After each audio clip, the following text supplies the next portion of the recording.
জাতীয়করণের দাবিতে প্রতিবন্ধী বিদ্যালয়ের শিক্ষকদের প্রধান উপদেষ্টার বাসভবন যমুনার দিকে যাত্রা পুলিশের বাধায় পণ্ড হয়ে যায়। পুলিশ তাদের ছত্রভঙ্গ করতে লাঠিচার্জের পাশাপাশি জলকামান ব্যবহার করে। এতে অন্তত 5 জন আহত হন।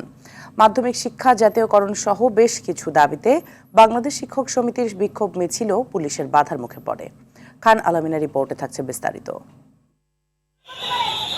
প্রতিবন্ধী ও অটিস্টিক বিদ্যালয়গুলোর স্বীকৃতি ও এমপিওভুক্তির দাবিসহ 5 দফা দাবিতে দীর্ঘদিন ধরে জাতীয় প্রেস ক্লাবের সামনে অবস্থান করছিলেন শিক্ষকরা।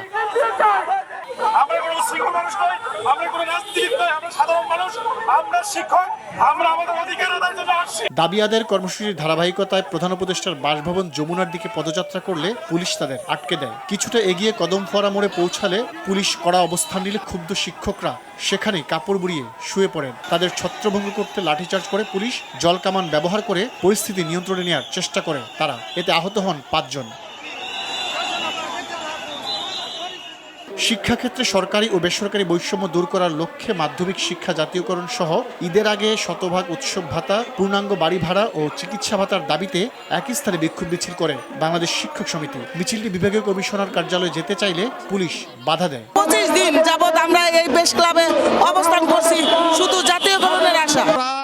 2013 সালে 26,193টা বিদ্যালয় তৎকালীন ফ্যাসিস্ট সরকার জাতীয়করণ করে আমাদের 4,159টা বিদ্যালয় জামাত বিএনপির দোহাই দিয়ে আমাদেরকে বৈষম্য স্বীকার করে রেখেছে।